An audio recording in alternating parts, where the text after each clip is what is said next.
ఓం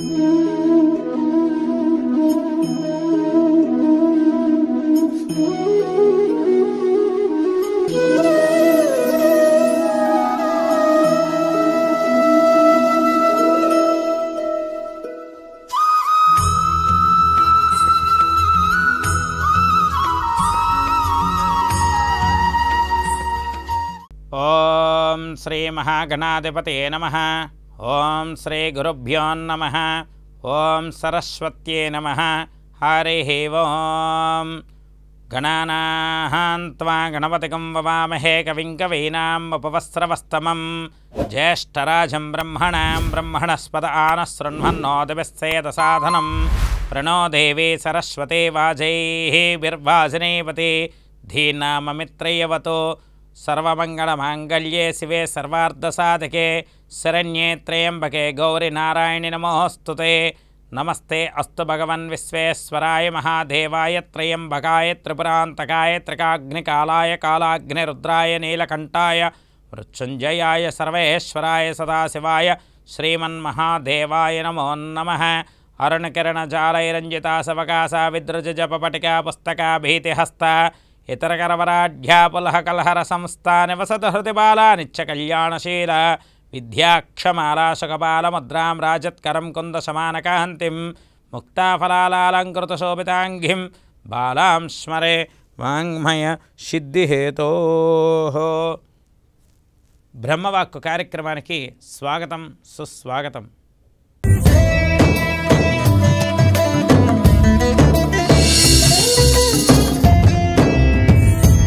24/2/2025 సోమవారం నేటి పంచాంగం. స్వస్తి శ్రీ శ్రీ క్రోధినామ సంవత్సరం ఉత్తరాయణ పుణ్యకాలం శిశిర ఋతువు మాఘమాసం. ఈరోజు సూర్యోదయం ఉదయం 6:28 మొదలవుతుంది. సూర్యాస్తమయం సాయంకాలం 6:02 మొదలవుతుంది. ఈరోజు తిథి మాఘ బహుళ ఏకాదశి ఉదయం 10:44 వరకు, తదుపరి ద్వాదశి తిథి. ఈరోజు నక్షత్రం పూర్వాషాఢ నక్షత్రం సాయంకాలం 4:44 వరకు, తదుపరి ఉత్తరాషాఢ నక్షత్రం. ఈరోజు యోగం సిద్ధియోగం ఉదయం 7:48 వరకు, తదుపరి వ్యతిపాత యోగం తెల్లవారుజామున 5:37 వరకు, తదుపరి వర్యాన్ యోగం. ఈరోజు కరణం బాలవ కరణం ఉదయం 10:41 వరకు, తదుపరి తైతుల కరణం. ఈరోజు శుభ సమయం ఉదయం 5:55 నుండి 6:31 వరకు. ఈరోజు రాహుకాలం ఉదయం 7:30 నుండి 9 వరకు. ఈరోజు యమగండ కాలం ఉదయం 10:30 నుండి 12 వరకు. ఈరోజు దుర్ముహూర్తం మధ్యాహ్నం 12:24 నుండి 1:12 వరకు. పునః మధ్యాహ్నం 2:46 నుండి 3:34 వరకు. ఈరోజు వర్జం రాత్రి 12:51 నుండి 2:28 వరకు. ఈరోజు అమృత గడియలు ఉదయం 11:44 నుండి 1:23 వరకు. ఈరోజు రాశి చక్రంలో ఉన్నటువంటి గ్రహస్థితి గమనాన్ని ఒక్కసారి పరిశీలన చేద్దాం. వృషభ రాశిలో గురువు, మిథున రాశిలో కుజుడు, కన్యా రాశిలో కేతువు, ధనుస్సు రాశిలో చంద్రుడు, కుంభరాశిలో రవి, శని, బుధగ్రహాలు, మీనరాశిలో శుక్ర, రాహువులు. ఈ విధంగా రాశిచక్రంలో ఉన్నటువంటి గ్రహస్థితి చాలా అద్భుతంగా చంద్రమంగళ యోగంతో ఉన్నది. తదుపరి మనం తెలుసుకోబోయే అంశం నేటి విశేషం.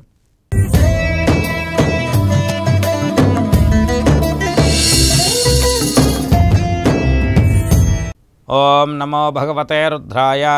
ఓం నమస్తే రుద్రమన్యవ ఉతోతశవే నమః. నమస్తే అస్తు ధన్వనే బాహుభ్యామతతే నమః. యాత ఇషుస్సవతమా శివం భుభోవతే ధనుః. శివాచరవ్యాయాతవతయానో రుద్రం మృడయ. యాతే హే రుద్రశివాతనోరఘోరా పాపకాశిని. తయానస్తవాశంతమయా గిరిశంతాభిషాకసీః. యామి శంగరితం తహస్తే వివర్షస్తవే. శివాంగరిత్రతాంగురమాహిగుంసే పురుషం జగతో. శివేన వసజాస్త్వా గిరిశాస్త్వా వధామసి. యథానః సర్వవిద్యాక్ష్మం సుమనోషతో. అధ్యవోషరక్తా ప్రథమో దైవ్యోభిషగు. ఓం నమః శివాయ. శివాయ గురవే సిద్ధన్నమః. ప్రేక్షకులకి చాలా విశేషమైన మాఘ సోమవారం. నిజంగా ఈ నమ్మక మంత్రాన్ని చదువుతూ వెళ్తూ ఉంటే ఆ పరమేశ్వరుడి అనుగ్రహం.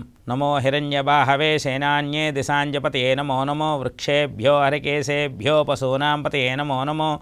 ఈ మంత్రంలోనే ఉన్నటువంటి శక్తి, ప్రకృతిలోనే ఉన్నటువంటి పరమేశ్వరుడి యొక్క లీలా వినోదం చాలా చాలా విశేషమైనటువంటి అద్భుతమైనటువంటి రాజకాల సంపదని ఈ జన్మకి ఇది చాలురా అన్నట్టుగా ఉంటుంది ఆ నమకమంత్ర పారాయణం చదువుతూ ఉండడం వల్ల. వేద పండితుల యొక్క వేద మంత్ర క్రతువుతో ప్రతి విషయంలో కూడా జీవితంలో మనం ఎదుర్కోలేనటువంటి పరిస్థితుల నుండి ఎంతటి శక్తినైనా ఎదుర్కోలేనటువంటి శక్తిని ఇచ్చేవాడు కేవలం పరమేశ్వరుడు మాత్రమే. శివ శివ శివ శివ అంటూ ఉంటే చాలట మనకున్నటువంటి కష్టాలన్నీ దూరమైపోతాయట. అందులో మహాశివరాత్రి అనేటువంటి మహాపర్వదినం ముందు వచ్చే సోమవారం పరమేశ్వరుడికి మహాశక్తివంతంగా ఉండేటువంటి ఆ యొక్క పరమేశ్వరుడికి సంబంధించినటువంటి సోమ అనుగ్రహం అంటే చాలా చాలా విశేషం. ఏంటంటే మనశ్శాంతినిచ్చేటువంటి రోజు. ఎందుకంటే పూర్వాషాఢ నక్షత్రయుక్తంగా ఉన్న సోమవారం మాఘమాసం అంటే మహాశివరాత్రికి సమానమైనటువంటి రోజు ఈ రోజు. అందువల్ల ఏకాదశి, ద్వాదశి, త్రయోదశి, చతుర్దశి ఉపవాస దీక్ష చేస్తూ నక్తవ్రతం చేస్తూ శివరాత్రి నాడు పరమేశ్వరుడి యొక్క ఆరాధన లింగోద్భవ కాలంలో ఆ అనుగ్రహాన్ని అభిషేకం చేసే అదృష్టాన్ని ప్రసాదించు. ఎందుకంటే జీవితంలో మనం ఎన్ని బాధలైనా పడతాం, ఎంతైనా సంపాదిస్తాం. కానీ లింగోద్భవ కాలంలో ఒక్కసారి శివనామస్మరణ చదవడం, ఒక్కసారి అభిషేకం చేసుకోవడం, ఒక్కసారి జీవితంలో ఒక్కసారైనా ఆ సమయంలో పరమేశ్వరుడి యొక్క లింగోద్భవ సమయంలో అభిషేకం చేసిన అలంకారం చేసిన పరమేశ్వరుడిని నమస్కారం చేయడం అనేది మనం చేసుకున్న పూర్వజన్మ సుకృతం. అందువల్ల ఇటువంటి మంచి తల్లిదండ్రులకి పుట్టినందుకు, ఇటువంటి మంచి స్నేహితులతో స్నేహం చేసినందుకు, ఇటువంటి మంచి భరతఖండంలో కాలానికి అనుగుణంగా పవిత్రమైనటువంటి భారతదేశంలో పుట్టినందుకు ఆ ఒక్క శివరాత్రి నాడు పరమేశ్వరుడి యొక్క ఆరాధన నక్షత్రాలు ఉంటుండగా, అంటే అర్ధరాత్రి పూట నిశిరాత్రి పూట ఎప్పుడు పడితే అప్పుడు లింగోద్భవ కాలం సమయం లేకుండా ఏ రోజు చేయరు, కానీ ఆ ఒక్కరోజే చేస్తారు. అటువంటి లింగోద్భవ కాలంలో పరమేశ్వరుడి యొక్క అభిషేకం చేస్తున్నప్పుడు, శివపార్వతులు కళ్యాణం జరిగిన తర్వాత అభిషేక క్రతువులు జరుగుతున్నప్పుడు ఆహా ఇది కదా మన వేడుక అనే విధంగా ఉండేటువంటి శివరాత్రి ముందు మరి ఈ ఏకాదశి సోమవారం నాడు చాలా చాలా చాలా చాలా ఒకసారి కాదు 100 సార్లు చెప్పినా కూడా తక్కువే. ఆ పరమేశ్వరుడి ఇచ్చే అనుగ్రహం నభూతో నభవిష్యతి. అందువల్ల ప్రతి ఒక్కరూ కూడా శివాలయానికి వెళ్ళండి, పండితులను సత్కరించండి, గురుదక్షిణ ఇవ్వండి, చక్కగా అభిషేకం చేసుకోండి, తీర్థప్రసాదాలు స్వీకరించండి, పరమేశ్వరుడి దీక్ష మొదలుపెట్టండి. ఇంతవరకు చేయలేని వాళ్ళైనా కనీసం ఈ ఏకాదశి సోమవారం నుండి ఆ యొక్క మహాశివరాత్రి రోజు లింగోద్భవ కాలం దాకా శివనామస్మరణ అధికంగా చదవండి. పరమేశ్వరుడు అనుగ్రహానికి కృపగా పాత్రులవుతారు. ఈ విధంగా నేటి విశేషాన్ని మనం తెలుసుకున్నాం. తదుపరి మనం తెలుసుకోబోయే అంశం గోచార రీత్యా నేటి 12 రాశుల యొక్క శుభ ఫలితాలు.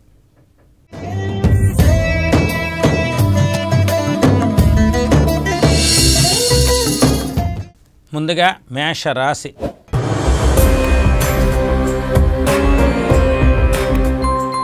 అశ్విని నక్షత్రం 1, 2, 3, 4 పాదాలు, భరణి 1, 2, 3, 4 పాదాలు, కృత్తిక 1వ పాదంలో ఉన్నటువంటి మేషరాశి జాతకులందరికీ కూడా చాలా చాలా విశేషమైనటువంటి మాలికా యోగం రాబోతున్నది చంద్రబలంతో. అందువల్ల మనస్సు ప్రశాంతంగా ఉంటుంది. దీక్ష మొదలు పెట్టాలి మేషరాశి వారు. ఇంకా దీక్ష ఎలా మొదలు పెట్టాలంటే కఠోరమైన శివదీక్ష మొదలు పెట్టండి. శివనామస్మరణ అధికంగా చదవండి. ప్రతి పనిలోని కూడా సహజ సిద్ధమైనటువంటి పరిస్థితులు, సహజ సిద్ధమైనటువంటి అనుకూలమైనటువంటి స్థితిగతులు ఈ యొక్క శివనామ స్మరణలోనే ఉంటాయి మీ మేషరాశి వారికి. అందువల్ల ప్రతి పని కలిసి రావాలి అంటే శివుడికి చక్కనైన చెరుకు రసంతో అభిషేకం చేయండి. అన్నింట విజయ సాధన మీ వంతు అవుతుంది. తదుపరి మనం తెలుసుకోబోయే రాశి వృషభ రాశి.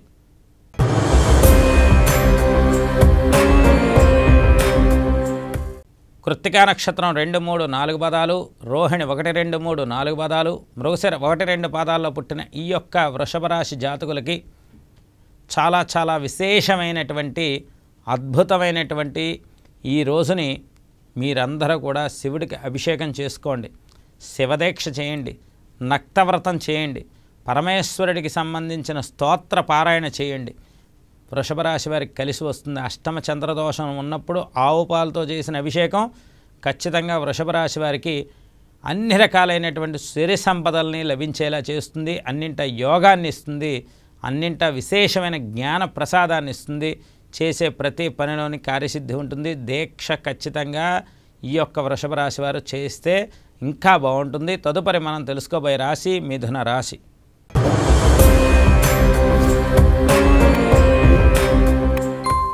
మృగశిర నక్షత్రం 3-4 పాదాలు, ఆరుద్ర 1-2-3-4 పాదాలు, పునర్వసు 1-2-3 పాదాల్లో ఉన్నటువంటి ఈ యొక్క మిథున రాశి జాతకులకి మరి రాశి చక్రంలో కుజుడు, సప్తమంలో చంద్రుడు ఉన్నది కాబట్టి చక్కనైన ద్రాక్ష పళ్ళ రసంతో అభిషేకం చేయండి. చక్కనైనటువంటి చెరుకు రసంతో అభిషేకం చేయండి. చక్కనైనటువంటి సుగంధ ద్రవ్య పరిమళాలతో ఉన్నటువంటి నీటితో అభిషేకం చేయండి. కొండంత శివుడికి చెంబుడు నీళ్లు పోసినా కూడా మిథున రాశి వారికి కలిసి వస్తుంది. ఎందుకంటే చంద్రబలం ఈరోజు చాలా అద్భుతంగా శుక్ర నక్షత్రమైన పూర్వాషాఢ నక్షత్రంలో ఉన్నప్పుడు ఆ రాశిని చూస్తున్నప్పుడు ధనయోగ సంపదలు అధికంగా ఉంటాయి మిథున రాశి వారికి. అందువల్ల జాగ్రత్త చక్కగా వహిస్తూ ప్రతి విషయంలో జాగ్రత్త తీసుకోమని ఎందుకు చెప్తుంటానంటే ప్రతి రాశి వారికి మనం చేసే పని మనకి నచ్చినా నచ్చకపోయినా పరమేశ్వరుడి ఆధీనంలో ఉంటే మనం ఎప్పుడూ కూడా సేఫ్ జోన్లో ఉంటాము. అది నేను చెప్పేటువంటి అర్థం చేసుకోండి.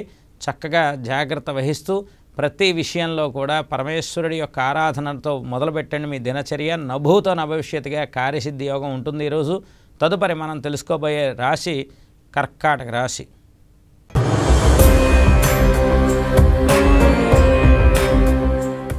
పునర్వసు నక్షత్రం 4వ పాదం, పుష్యమి 1-2-3-4 పాదాలు, ఆశ్లేష 1-2-3-4 పాదాల్లో ఉన్నటువంటి కర్కాటక రాశి జాతకులకి 6వ ఇంట ఉన్నటువంటి చంద్రుడి యోగాన్ని, అలాగే అష్టమ స్థానంలో ఉన్నటువంటి రవి, బుధ, శని గ్రహాలు కొద్దిగా ఇబ్బందిని, ద్వాదశంలో కుజుడు కొద్దిగా రుణ ఒత్తిడిని తెచ్చి కొన్ని సమస్యల ఒత్తిడి నుండి మీరు కొద్దిగా అతలాకుతలంగా ఇబ్బంది పడేటువంటి సందర్భాన్ని కర్కాటక రాశి వారు ఈరోజు ఇస్తారు. స్వచ్ఛమైన ఆవు పాలు, స్వచ్ఛమైన ఆవు పెరుగుతో అభిషేకం చేసుకుంటూ పంచదారతో కూడా అభిషేకం చేసుకోవడం వల్ల కొద్దిగా మనస్సు ప్రశాంతంగా ఉంటుంది, ఆరోగ్యం నిలకడగా ఉంటుంది, చేసే పనిలో కార్యసిద్ధి యోగం ఉంటుంది. శివనామస్మరణ మీ జీవితానికి సువర్ణ సోపానంగా ఉపయోగపడుతుంది. తదుపరి మనం తెలుసుకోబోయే రాశి సింహరాశి.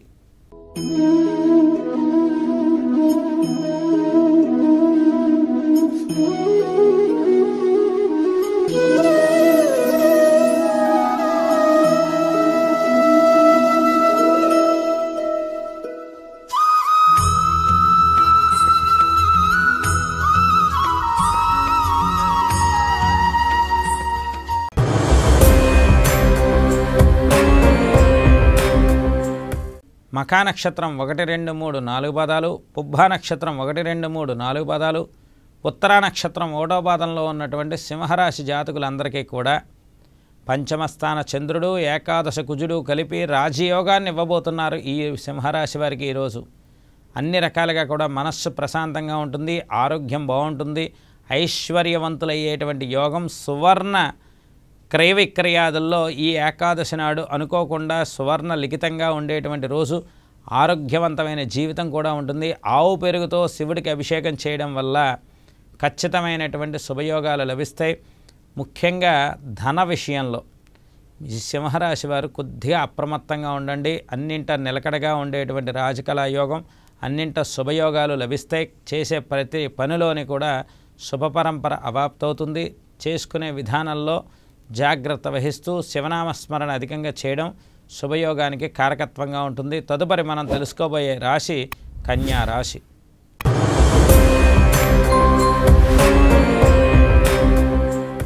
ఉత్తరా నక్షత్రం 2-3-4 పాదాలు, హస్త 1-2-3-4 పాదాలు, చిత్త 1-2 పాదాల్లో ఉన్నటువంటి ఈ యొక్క కన్యారాశి జాతకులకి సప్తమ స్థానంలో ఉన్నటువంటి శుక్రుడు చాలా అద్భుతాన్ని, అలాగే భాగ్యస్థానంలో ఉన్న గురుడు భాగ్య యోగాన్ని ఇస్తూ ఆధ్యాత్మిక చింతన పెంచేలా చేస్తారు.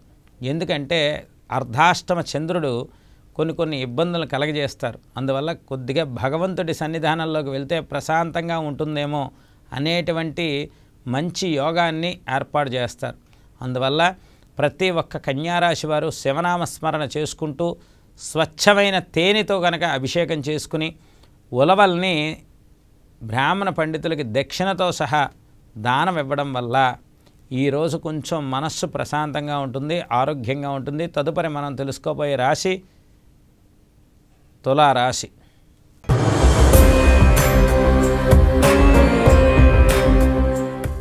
చిత్తా నక్షత్రం 3, 4 పాదాలు, స్వాతి 1, 2, 3, 4 పాదాలు, విశాఖ 1, 2, 3 పాదాల్లో పుట్టిన ఈ యొక్క తులారాశి జాతకులకి ఈ యొక్క శివనామ స్మరణ వీరికి చాలా బాగా పనిచేస్తుంది. ముఖ్యంగా 11 ప్రదక్షిణలు శివాలయంలోకి వెళ్ళి చేయండి, అభిషేకం చేసుకోండి, చక్కగా తీర్థప్రసాదాలు స్వీకరించి అక్కడ ఉన్నటువంటి బ్రాహ్మణ పండితులకి గౌరవంగా చక్కగా సత్కార్యపూర్వకంగా దక్షిణ తాంబూలాదులు ఇవ్వండి. ఏ పని చేసినా కూడా శివనామస్మరణతో చేయండి. ఓం నమ శివాయ, ఓం నమ శివాయ, ఓం నమ శివాయ అనుకుంటూ చేయండి. ఈరోజు మీరు ఏ పని మొదలుపెట్టినా ముందుకు వెళ్తుంది. కార్యసిద్ధి యోగం అద్భుతంగా ఉంది. అలాగే చేపట్టే ప్రతి పనిలోని కూడా విజయ అవకాశాలు కూడా ఈ యొక్క తులారాశి వారికి రానున్న కాలం అంతా ఉన్నది. మీ చేతుల మీదుగా ఒక శుభకార్యక్రమం ఆకస్మికంగా మొదలుపెట్టి అనేక శుభకార్యక్రమాల్లో మీరు పెద్దరికంగా ఉండేటువంటి యోగం పరమేశ్వరుడు మీకు అందిస్తాడు. శివరాత్రి దీక్ష చేయండి. తదుపరి మనం తెలుసుకోబోయే రాశి వృశ్చిక రాశి.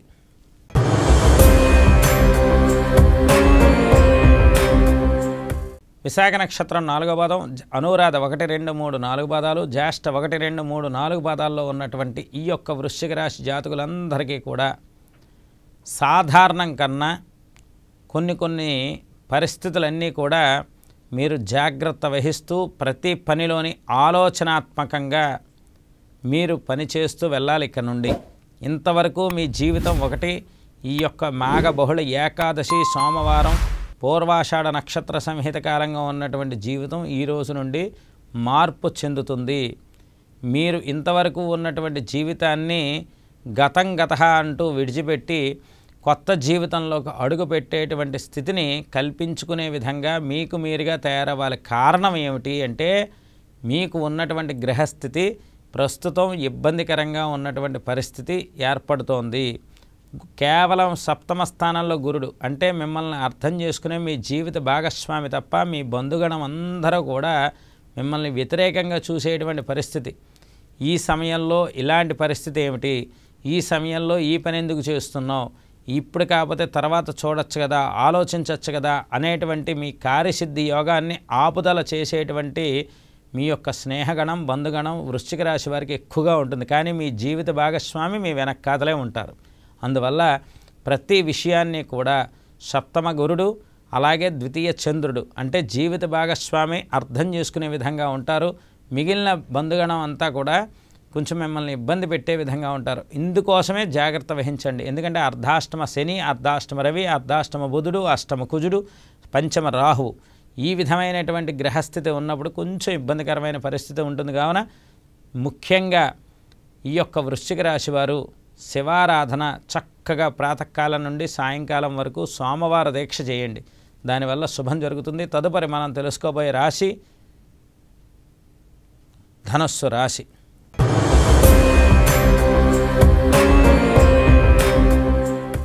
మూలా నక్షత్రం 1, 2, 3, 4 పాదాలు, పూర్వాషాఢ 1, 2, 3, 4 పాదాలు, ఉత్తరాషాఢ 1వ పాదంలో ఉన్నటువంటి ఈ యొక్క ధనుస్సు రాశి జాతకులకి చాలా విపరీతమైనటువంటి రాజయోగం ఆకస్మిక ధనలాభ సూచనతో ఈరోజు వస్తుంది. అంటే పేరు ప్రఖ్యాతులు పొందుతారు. అన్నింట విషయవాంఛల్లో మీరు ఎంత ధర్మ పద్ధతిగా ఉన్నారో ఆ ధర్మ పద్ధతి మిమ్మల్ని నిలబెడుతూ ఉంటుంది. ఒక విషయం చూడండి, ఇక్కడ గురువు యొక్క బలాన్ని బట్టి పరిస్థితి ఏర్పడుతూ ఉంటుంది. అందువల్ల ఇక్కడ గురువు రాశ్యాధిపతి, రాశి చతుర్థాధిపతి 6వ ఇంట్లో ఉన్నారు. శత్రు సంఖ్య తగ్గుతుంది. ఈ గురుడు ఎప్పుడైతే సప్తమ స్థానంలోకి వెళ్ళిపోతున్నారో ఇంకా రానున్న కాలంలో ఇంకొక 2 నెలల్లో సప్తమ స్థానంకి వెళ్తారో అసలు ధనుస్సు రాశి వారి యొక్క రాజకాల యోగం నభూత నభవిష్యతే అన్నట్టుగా ఉంటుంది. శని అర్ధాష్టమంలోకి వెళ్ళిన శని ఉండేటువంటి మూర్తితత్వం ధనుస్సు రాశి వారికి కలిసి వచ్చింది. అంటే ఇటు అర్ధాష్టమ శని కలిసి వస్తుంది, అటు సప్తమ గురుడు కలిసి వస్తాడు. రానున్న కాలంలో రాహుబలం కలుస్తుంది, భాగ్యస్థానంలో కేతుబలం కలుస్తుంది. ఇలా 1 కాదు 2 కాదు, ధనుస్సు రాశి వారికి ఎటువైపు చూసినా మంచి సువర్ణ యోగం ఉంది. అటువంటప్పుడు మీరు చేసే శివారాధన ప్రపంచానికి మీరు ఆదర్శవంతులుగా ఉంటారు, ఐశ్వర్యవంతులుగా ఉంటారు. తదుపరి మనం తెలుసుకోబోయే రాశి మకర రాశి.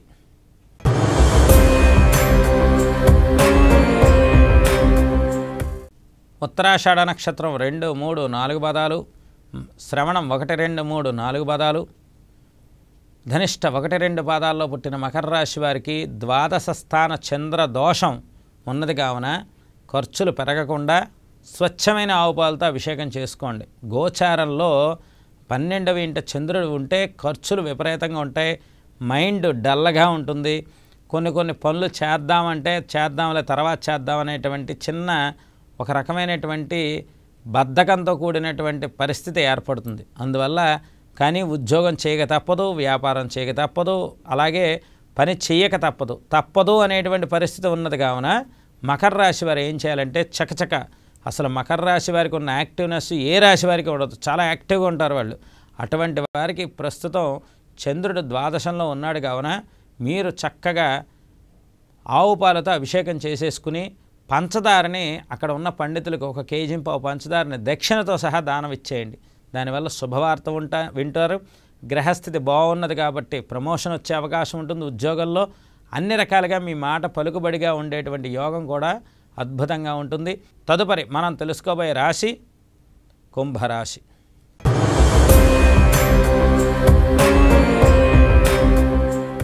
ధనిష్ట నక్షత్రం 3, 4 పాదాలు, శతభిషం 1, 2, 3, 4 పాదాలు, పూర్వభాద్ర 1, 2, 3 పాదాల్లో పుట్టిన కుంభరాశి జాతకులకి నిర్దిష్టమైనటువంటి పరిస్థితి. సాధారణంగా కుంభరాశి వారి యొక్క స్థితిగతులు ఎలా ఉంటాయంటే వీళ్ళ ఆలోచన చాలా ఉత్తమోత్తమంగా ఒక మెచ్యూర్డ్ లెవెల్లో ఉంటుంది. కుంభరాశి వారికి వాళ్ళ ఆలోచనలు చాలా అసాధారణమైన ఆలోచనలు, అందరిలాగా ఆలోచించరు. వాళ్ళ వాయుతత్వ రాశి అవ్వడం వల్ల వాళ్ళది ఆలోచన కుంభం అంటేనే కుండ నిండా నీళ్లు. నిజంగా తొణకకుండా బెణకకుండా ఉన్నది ఉన్నట్టుగా ఎవరి జోలికి వెళ్లకుండా మెచ్యూరిటీగా ఉండే ఆలోచనలో ఉన్నటువంటి కుంభరాశి వారికి ఏకాదశ స్థానంలో ఉన్న చంద్రబలం ఈరోజు వారి ఆలోచన ప్రపంచానికి ఆదర్శవంతంగా ఉండే యోగ్యత ఇస్తోంది. అందువల్ల ప్రతి ఒక్క కుంభరాశి వారు కూడా చక్కనైన శివారాధన చేస్తూ శివరాత్రి దీక్షకు ఉపక్రమించడం వల్ల శని బలం అనేది పెరుగుతుంది. శివారాధన ఎంత చేస్తే శని పీడపోయి శని బలం పెరుగుతుంది, మీకు అద్భుతంగా ఉంటుంది. తదుపరి మనం తెలుసుకోబోయే రాశి మీన రాశి.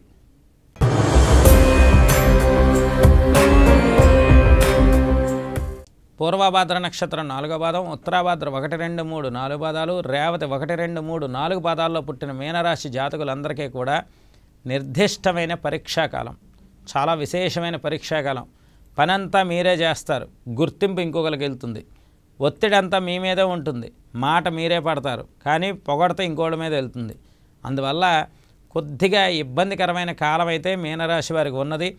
జాగ్రత్త వహిస్తూ చక్కగా శివనామ స్మరణ చేసుకుంటూ పంచామృతాలు, మీకు దొరికిన పంచామృతాలు, ఆవు పాలు, ఆవు పెరుగు, ఆవు నెయ్యి, తేనె, పంచదార, ఇవి లేవు, దొరకలేదు, చెరుకు రసం, ఇది దొరకలేదు, కొబ్బరి నీళ్ళు, లేకపోతే సుగంధ ద్రవ్యాలు, పళ్ళ రసాలు, ఏవి దొరకలేదు, విభూది ఇంకా దొరకలేదు, గంధం ఇది కూడా దొరకలేదు, ఒక చెంబు నీళ్ళైనా సరే శివుడి మీద అభిషేకం చేసి ఆ తీర్థం స్వీకరించి చక్కగా ఆ మీనరాశి వారు శివనామస్మరణ చక్కగా చేసుకోండి. ఎందుకంటే ఇక్కడ మీ యొక్క రాశి యొక్క తత్వానికి ఇప్పుడున్న గ్రహస్థితికి శివుడు మాత్రమే మిమ్మల్ని అన్ని రకాలుగా ఉద్ధరించగలిగేటువంటి దేవుడు కాబట్టి మీనరాశి వారు శివనామస్మరణ చేసుకుంటూ అద్భుతంగా ముందుకు వెళ్ళండి. ఏ పదార్థంతో చేసినా మీకు పరమేశ్వరుడు అనుగ్రహిస్తాడు, అది మాత్రమే గుర్తుపెట్టుకోండి, కార్యసిద్ధి యోగం లభిస్తుంది. ఈ విధంగా ద్వాదశ రాశుల యొక్క నేటి గోచార ఫలితాలు విన్నాం. తదుపరి మనం తెలుసుకోబోయే అంశం నేటి ధర్మ సందేహం.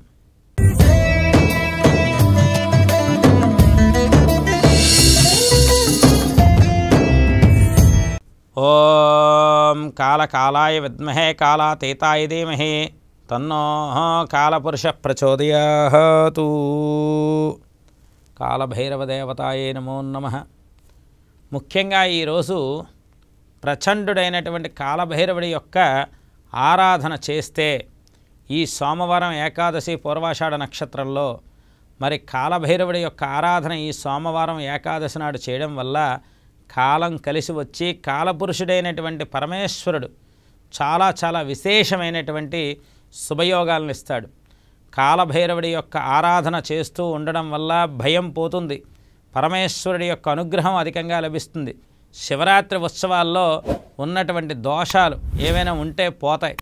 అలాగే మనకి తెలిసి తెలియనటువంటి పరిస్థితులు, మనకి శుభాశుభ మిశ్రమ కాలంగా ఉండే కాలం కూడా శుభయోగంగా ఉంటుంది. ఎందుకంటే కాలభైరవుడి యొక్క అనుగ్రహం ఈ యొక్క ఏకాదశి, ద్వాదశి, త్రయోదశి 3 రోజులు కూడా ప్రతి ఒక్కరికి ఉండాలి.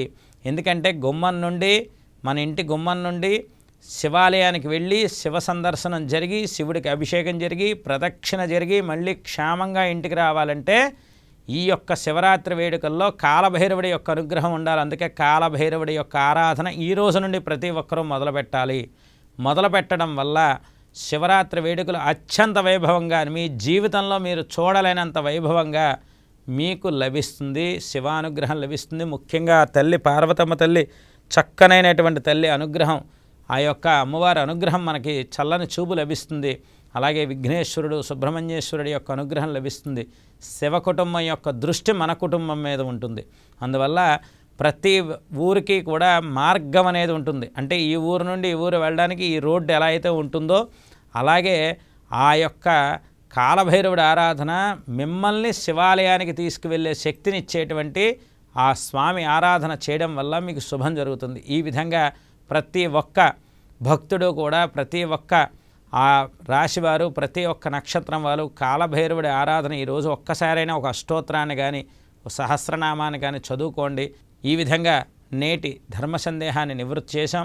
తదుపరి రేపు మంగళవారం, అత్యద్భుతమైన ద్వాదశి మంగళవారం, ఆంజనేయ స్వామి యొక్క ఆరాధన చాలా విశేషంగా, ఆ యొక్క మంత్రధ్వనిలో ఉన్న విశిష్టత, మంత్రశక్తి, ఆంజనేయం యొక్క విశిష్టత రేపు మళ్ళీ మన బ్రహ్మవాక్కు కార్యక్రమంలో ప్రాతకాలంలో తెలుసుకుందాం. అందరూ సుభిక్షంగా ఉండాలని మనసావాచ కోరుకుంటూ శివరాత్రికి సిద్ధమవ్వాలని ప్రతి ఒక్కరిని పేరు పేరున విజ్ఞప్తి చేస్తూ సర్వే జనా సుఖినో భవంతు. స్వస్తి.